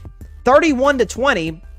So take the Colts plus a point, minus a point. It depends. Again, the line has just went all over the place throughout the week. So take the Colts. It may be a pick'em game, by kickoff, but give me the Colts 31-20 over the Los Angeles Rams in this matchup to get to a very surprising 3-1 and leading the AFC South. I like Shane Steichen a lot. The coaching hire, I grew to like Anthony Richardson as a talent, as a prospect. They may be even further along than I thought they were this season. So props to Colts. I think they get the W, 31-20 over the LA Rams. Moving on to an NFC South matchup. You got the Tampa Bay Buccaneers and the New Orleans Saints. Saints are a 3-point favorite, which you know what that means. It is a pick'em game if it were a neutral site. But it's not a neutral site. It's at the Superdome in New Orleans, one of the loudest venues in football. Here's what I'm looking at. So, no Derek Carr. I shouldn't say no Derek Carr. It's unlikely, at least from what I'm gathering, that Derek Carr is going to play this game. He, of course, injured his shoulder against the Green Bay Packers. Jameis Winston came in, was fine, moved the ball, but was not able to put up any points against that Packers defense in Lambeau. So you get an opportunity to come back home cooking. You're obviously very comfortable in the Superdome. You got Tampa Bay coming in off a short week, and they are reeling, man. They're struggling, coming off that brutal loss to the Philadelphia Eagles, in which they got completely manhandled up front. This is a Saints defensive line that can do the exact same. I think Baker's going to be running for his life a lot. As for Jameis Winston, he's playing his former team. Of course, the Bucs drafted him number 1 back in 2015 out of Florida State. There were a lot of picks, a lot of bad picks, didn't pan out into what they thought he'd be, and then they signed some guy named Tom Brady and had a lot of success, won a Super Bowl with him, and Jameis has been in New Orleans ever since. He gets an opportunity to start against his old team. Tampa's defense is fine. They haven't really played that many great quarterbacks. Jameis certainly does not qualify as that, but he's got the weapons. Olave, Thomas, Alvin Kamara comes back this week, so I think it's just going to be too much for the Tampa Bay Bucks. Give me, if we have give me the New Orleans Saints to win this game 22-17 to cover the 3-point spread. New Orleans wins without Derek Carr. I don't think Derek Carr is going to play this game. 22-17 Saints over the Buccaneers. Here's a fascinating one. We got another divisional matchup here. You've got the Washington Commanders, our buddy Parnell, Commanders Demand, here on the grid. Check it out. The Washington Commanders and the Philadelphia Eagles. Eagles, ladies and gentlemen, a big favorite at home. -9. -9 Philadelphia's, okay? So they are, a lot of folks I saw have kind of changed their Super Bowl pick this week. Hey, Philadelphia's going to win it all. Which, me personally, you guys know, pick integrity is near and dear to my heart. To me, when you make a pick, doggone it, you stick with the pick, you live and die by the pick. That's why I didn't officially change my Super Bowl pick last year when the team I picked to win it all, the Broncos, well, they hit the wall pretty quickly. The point is, though, see a lot of people switch their pick to Philadelphia, and they've got good reason to, because they are the best team in football when it comes to beating you up front at the line of scrimmage on the offensive line and on the defensive line. They showcased that once again against the Tampa Bay Buccaneers, and props to them for doing so. Here's my concern, though. Washington's defensive line, they certainly didn't show it, and that was my upset of the week. I was badly wrong on that one against Buffalo. Embarrassing home performance by the Commanders. This is an opportunity. Again, we talk about it we sometimes don't give this enough credit for humiliation. Now, it wasn't like on a national stage. It wasn't on Sunday or Monday Night Football. It wasn't against a team that they should have beaten. No, they played Buffalo. Buffalo is an objectively better team than Washington today. However, you've heard Eric Bieniemy, he's proven thus far an excellent offensive coordinator with Washington. Certainly was the first 2 games of the season. Eric Bieniemy's talking about, hey, this was an embarrassing performance. Sam Howell was awful against the Buffalo Bills. They've still got the weapons. They've still got a good offensive line, which is going to have to be good against the likes of Philadelphia's defensive line, which can get to the quarterback, stop the run the whole bit. I will take Philadelphia to win. And Jalen Hurts, by the way, to have his best game of the year thus far. Obviously, Washington did upset Philly, handed them their first loss of the year last year on Monday Night Football. But that said, I will take Philadelphia to win, but 9 points is a lot. Divisional familiarity is a real thing. 9 points is a lot. Washington's not a bunch of bums now. Okay? Philadelphia may be the best team. I don't think they're the best team in the NFC, but they may be. I don't know. We'll find out as time goes on. But 9 points a lot. Give me Commanders plus. Give me the Commanders plus 9. But Philly to win outright, 27-24. Last game in the 1 o'clock window, the Cincinnati Bengals and the Tennessee Titans. This is an interesting one. So Cincinnati is a 2.5 point favorite in this game. This was almost my if I were a Bettin Man game because the fact, look, Cincinnati's coming off of a underwhelming performance offensively against what I don't think is that good of a Rams defense. Even with Aaron Donald, that good of a Rams defense. But momentum's a real thing. They feel good about themselves. And most importantly, and I think this could be a key to the game, that defense in Cincinnati, when they're on, they look really good. Even dating back to last year. Lou Amorano, I think is how you say. I hope I'm saying his name correctly. Their defensive coordinator has been a mastermind. Even with them losing some of their starting safeties, they've been good. Their front seven is among the best in the NFL and doesn't get enough credit for it. And I think to a certain extent, that's going to really, really expose Tennessee's really bad offensive line. They can't generate anything positive outside of a deep ball to DeAndre Hopkins every once in a while. The Tennessee Titans can at least. Derrick Henry looks like he's listen. A lot of carries takes a toll on your body at that position especially, so it's really hurt Derrick Henry's production in a big way. So this is almost my if I were a Bettin Man game. Give me the Cincinnati Bengals to win relatively comfortably, 25-10 over the Tennessee Titans. Again, Tennessee just can't do anything offensively. Cincinnati hasn't to this point, but the ceiling is much higher with the Bengals on the offensive side of the ball, and certainly defensively. I think they're going to hold Tennessee hostage and keep them going in terms of their offensive woes. Give me the Bengals 25-10 over the Tennessee Titans. Moving on to the afternoon slate of games, at least if you're on the East Coast. It's in a lot of divisional matchups I'm noticing this week. AFC West matchup, Las Vegas Raiders. They're Raiders, as Chris Berman would say, against the Los Angeles Chargers in LA, and that's probably going to be a Raiders home game for all we know because the Chargers don't play home games. Feel bad for Justin Herbert, man. Have I mentioned that before? But Chargers are favored by -5 at home. So this is a weird one. So you've got two coaches I don't buy either, Josh McDaniels, Brandon Staley, and two defenses I don't buy either. The Chargers because of their head coach, Brandon Staley, and the Raiders just because of the personnel. They're just simply not that talented on the defensive side of the football. And again, this is why I'm not ready to just praise Matt Canada as if he's fixed the Steelers' offense. Pittsburgh's offense should look good against a bad Raiders defense. They've been that's why I'm so concerned about Denver and the Broncos from the get-go of this season, because of the fact that they looked below average against that Raiders defense to start the year. We know that the stat that they have not been a top 19 defense back to the days of Derek Carr. They cannot get that side of the football corrected. So they're on the road against the LA Chargers. Again, it might as well be at home because I promise you there will be more Raiders fans than Chargers fans. Chargers will have to bring their AI fans back out, okay? Kind of creepy, but they'll probably have to. Here's the big factor, though. Raiders are not going to have Jimmy Garoppolo for the game. You guys know I've never been a big Jimmy G guy, but he is solid. He is capable, if everything is right around him, to make plays, to make big-time throws. And he did to a certain extent in the fourth quarter against my Steelers last week, but just wasn't able to get it done there at the end. Josh Jacobs was completely shut down against Pittsburgh last week. I think he'll have a bigger game this week, but I believe, if I'm not mistaken, I think Aiden O'Connell, the rookie out of Purdue, looks like he's going to be the guy making the start against the Chargers. I think, again, as bad as I don't like Brandon Staley, I don't really like Josh McDaniels as the head coach either, and the quarterback gap. Aiden O'Connell's fine. Aiden O'Connell actually beat my Vols, outdueled Hendon Hooker in a bowl game a year and a half ago, so the kid can play. I no disrespect to him. And his weapons, certainly. Devontae Adams, the frustration is just growing with him. He could be traded by the deadline in about a month. I think Justin Herbert absolutely torches this Raiders defense. Give me oh my gosh, the scores wrong. That says 32-23 Raiders. It should say 32-23 Chargers. I apologize. But again, 32-23 LA Chargers. We'll get that fixed before the Instagram post tomorrow, I promise, or on Sunday. I promise you that. Moving on now to the New England Patriots and the Dallas Cowboys in Jerry World. Dallas is a 6.5 point favorite. This happens to be the return of Ezekiel Elliott to Dallas. Zeke, of course, he had some very successful years early in his career, wearing the star on the side of his helmet, made a couple Pro Bowls, led the league in rushing twice, and of course, it didn't go quite as planned once he signed the contract, just kind of lost his fastball to a certain extent as a running back, was still a good pass blocker. We get what that is. Here's the thing, though.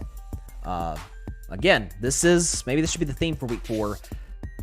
when you get embarrassed, or Dallas did not get embarrassed by the Cardinals. They competed. The game was in doubt until about the last 5 minutes-ish of that game when Josh Dobbs led that scoring drive. And so it was capped off when Dak threw that interception in the end zone. We all know, though, Dallas, as much as I love Dobbs, that's my man, Space Dobbs, about to predict the Cardinals game in just a second. But that's not a game Dallas should lose. Dallas is more talented at virtually every position than Arizona, and people bag on McCarthy. McCarthy's a better coach than Jonathan Gannon. He is. Let's not have that discussion today. New England comes in. People are ripping their quarterback to shreds, rightfully so. I'm being one of them, and I've been leading this train for a while. The whole Mac Jones is a dirty player, and it's hard to be a dirty player at quarterback, but Mac Jones has somehow managed to pull that off.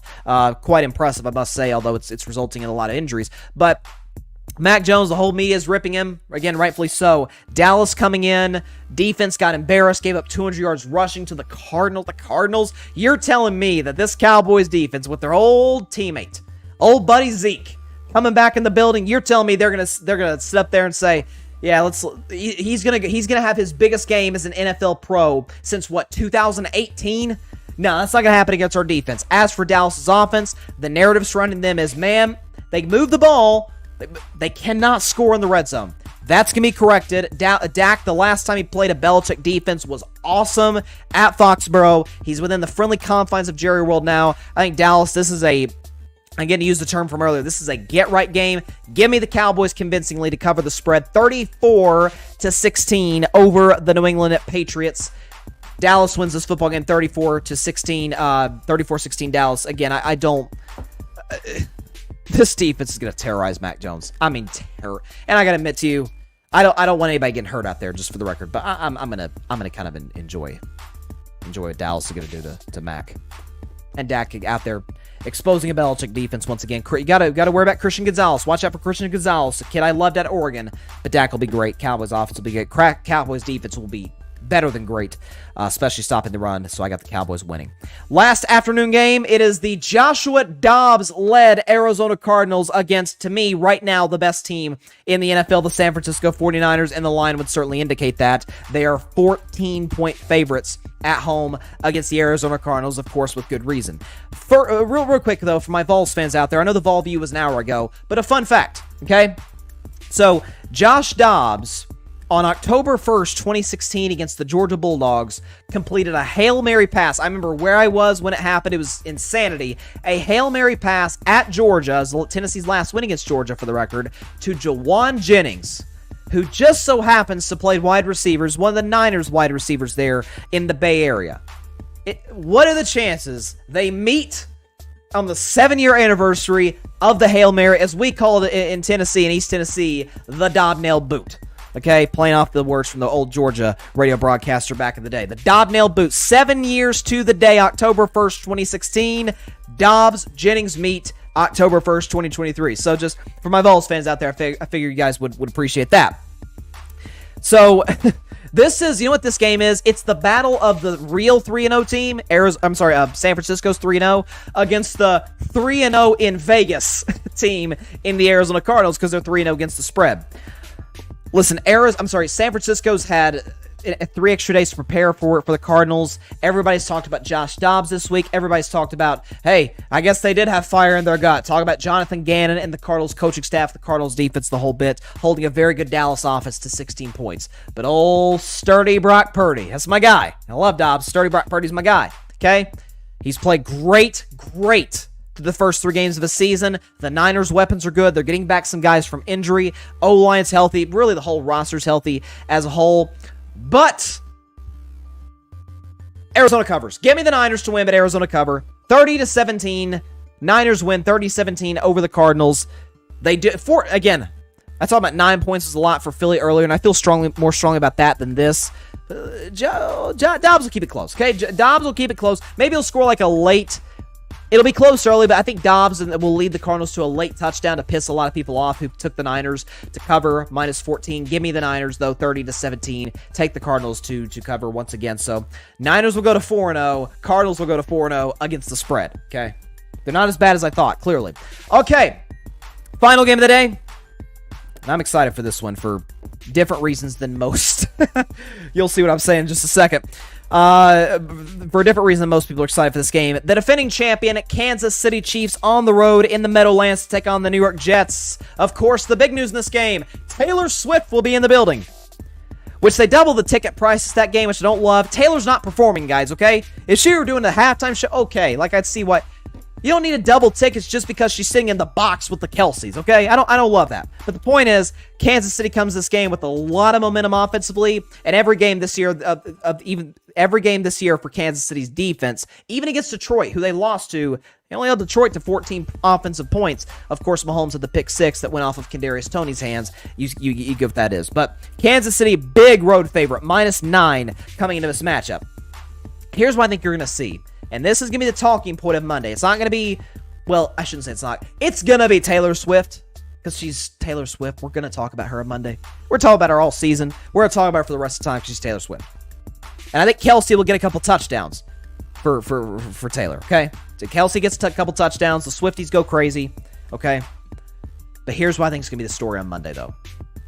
Kansas City is going to run wild offensively. I know the Jets' defense is good, and the Jets' defense... No, they're good. You know what I think is going to happen? I think this is a mutiny brewing. I really believe that. The Jets defense knows how good they are. The Jets defense knows, as I mentioned all week, and I mentioned on Carving Up the Context on Wednesday, the Jets defense, we have to play perfect just to have a chance to win this game. Or any game, because Zach Wilson, who's not an NFL quarterback, is our quarterback. I think you're going to see the Jets defense, I'm dead serious when I say this, formally protest the organization continuing to stick with Zach Wilson and with respect to Trevor Siemian and refusing to sign a legitimate quarterback, even a legitimate backup. Siemian's fine. Siemian can't get this team to playoffs. This is a team that's good enough with competent quarterback play to get to the playoffs, even sitting here at 1-2, even at, spoiler alert, 1-3, which I think they will be, obviously, against the Chiefs. This is a Jets defense facing Mahomes, Kelsey, Andy Reid, that Chiefs offense. Rashee Rice, I think, plays well in the red zone. I think the Kansas City Chiefs are going to go up and down the field in the Meadowlands. Not going to win. Nobody gets healthy because that turf sucks over there. But this could get bad quick. I think the Jets defense mutinies against the organization. The Chiefs win 45-9 in the Meadowlands. That's what's going to happen. I promise you, the story on Monday is going to be, hey, did the Jets defense give up? Did the Jets defense protest the organization, the head coach Robert Saleh, and the general manager Joe Douglas for continuing to roll with Zach Wilson and refusing to admit they're wrong? Just wait. That's going to be the conversation on Monday. And of course, Kansas City happens to be the beneficiaries of that. And by the way, too, because it's on national television, that'll just amplify the story even more. And the fact that it came against the champs won't hurt matters as well. So, Kansas City and the Swifties 45. The Jets, a mere 9 points more than you and I scored. That's what I got. Real quick, let's go over my Bryson's Bleak bet game. I've got if I have it here, the Denver Broncos 31-27 over the Chicago Bears in Bryson's Bleak bet. In my If I Were a Bettin Man game, I've got the Ravens covering, take them and the points to win 26-16 over the Cleveland Browns. And in my upset of the week, yes indeed, I've got the Carolina Panthers beating the Minnesota Vikings 27-26. Isn't that funny that two of those three features 2 0-3 football teams? It's a weird week, I'm telling you. Get right week in the NFL, okay? It starts on Sunday morning with the Jaguars beating the Atlanta Falcons. That's what's going to happen. All right. Great show today. Had an absolute blast. That is all the time we have for today's show. Be sure to catch Carving Up Live on Monday at 6 p.m. Eastern, 3 p.m. Pacific time, right here on Twitter, as well as the Carving Up YouTube channel and the Grid Network YouTube channel. And of course, be sure to like, share, comment. It takes 2 seconds out of your day. Hit that big red subscribe button. Helps the channel grow exponentially. For the record, we just the other day surpassed 300 subscribers on Carving Up Live. Thank you so much to all those who have subscribed, who have supported the show since day one. To new people supporting the show, we thank you as well. Again, as I've stated over and over again, the goal, the mission is to get to 1,000 subscribers by Super Bowl 58, which is February the 11th. We're trying to get to 1,000 by then. So again, another goal set, 300 subscribers. Very exciting. I appreciate everybody for doing that. So if you haven't, click that big red subscribe button. Please do. Helps the channel grow exponentially. If you have, once again, thank you. Tell a friend to tell a friend to tell a family member to tell their niece to tell their brother to tell a friend to subscribe to Carving It Up Live. Appreciate the support so much. Can't even tell you. And of course, also subscribe to the Grid Network. That is GRYD, the Grid Podcast Network, right here on YouTube, as well as any and everywhere you get your favorite podcast, be it Apple Podcasts, Spotify, iHeartRadio, Google Podcasts, any and everywhere you get your favorite podcast. Long live the Grid. No question about it. Barry Grant Jr., All Even Podcast tonight at 9 Eastern, 6 Pacific. Got a lot of stuff happening at the network. A lot of great faces, a lot of great voices. At the 8 o'clock spot, of course, Tuesday nights at 8 Eastern, 5 Pacific, every night on the Grid. So please check that out as well.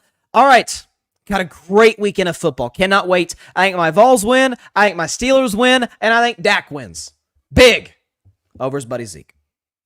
See y'all on Monday, 6 Eastern, 3 Pacific. YouTube, Twitter. You know where to find us at this point. Follow us on all social medias. Like I said, please be sure to please continue to stay safe out there. Please be sure to take care of your physical as well as your mental health. And please, please, please be sure to contact your local state representatives and senators to demand change for gun violence in America. Gotta fix that big time. Okay. See y'all on Monday. Great football weekend ahead. Stay safe out there. God bless you all. Peace out. Thanks, Cheesehead Ozzy. Appreciate it. Thanks so much for watching the show on YouTube, and be sure to go click that big red subscribe button and check out the other clips and full shows from Carving It Up Live, as well as our other incredible content creators here on the Grid Network.